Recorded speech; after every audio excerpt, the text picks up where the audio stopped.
Australia's competition regulator is under pressure tonight to step into the latest potential pricing row between supermarket giants Coles and Woolworths and one of their major suppliers. Some observers say Foster's has breached the Trade Practices Act by stopping beer supplies to certain customers after learning the big players were planning to sell it below cost price. This report from Andrew Robertson. First it was milk, now it's beer as the battle for customer traffic between Coles and Woolworths intensifies. We've never worried about margin per se. We worry about dollars of sales and dollars of earnings and the ability to continue to invest in the business, and this is part of a much broader strategy around that. But Foster's, it seems, does worry about margins, and it's big enough to fight back, temporarily stopping sales of beer to Coles and Woolworths after learning that Coles was planning to sell top brands like VB for less than cost price. Foster's is a price giver to both Coles and Woolworths. Woolworths, being a slightly larger buyer of their product, will have to engage Coles in the price war. That would affect Woolworths' bottom line, but more so it will affect Foster's bottom line. It's not the first time Foster's has used its muscle to try to keep retailers in check. At the end of last year, it stopped supplying internet liquor shop Get Wine Direct after Get Wine Direct slashed beer prices. They decided to stop trading with Get Wines Direct and to stop supplying Get Wines Direct due to us selling beer below cost price, or their beer below cost price, and that it was affecting their brand in the marketplace.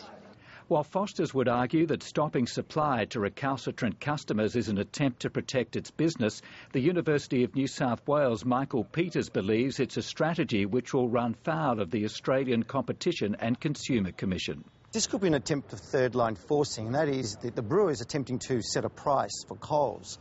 Now, they're doing it not just for their own benefit, that is keeping their bottom line as high as possible, but also to keep other buyers in the marketplace.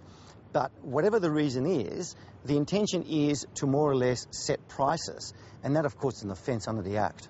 However, Section 98 of the Trade Practices Act does allow a supplier to refuse to sell to another company if it believes its product will be used as a loss leader to generate sales of other goods and services. There may be an argument there that it is a loss leader strategy. The problem they've got is that the discount is so substantial, and the strategy overall is to attack, obviously, the largest competitor, Woolworths, that it may not be a good defence in this instance. The ACCC is refusing to say if it's investigating Foster's actions, but a clue to its thinking may have come last week. In its judgment on an eyewear maker which was trying to stop internet retailers discounting its product, the ACCC said the law protecting the freedom of independent retailers to determine the prices at which they both advertise and sell applies regardless of whether the retailer operates out of a store or on the internet.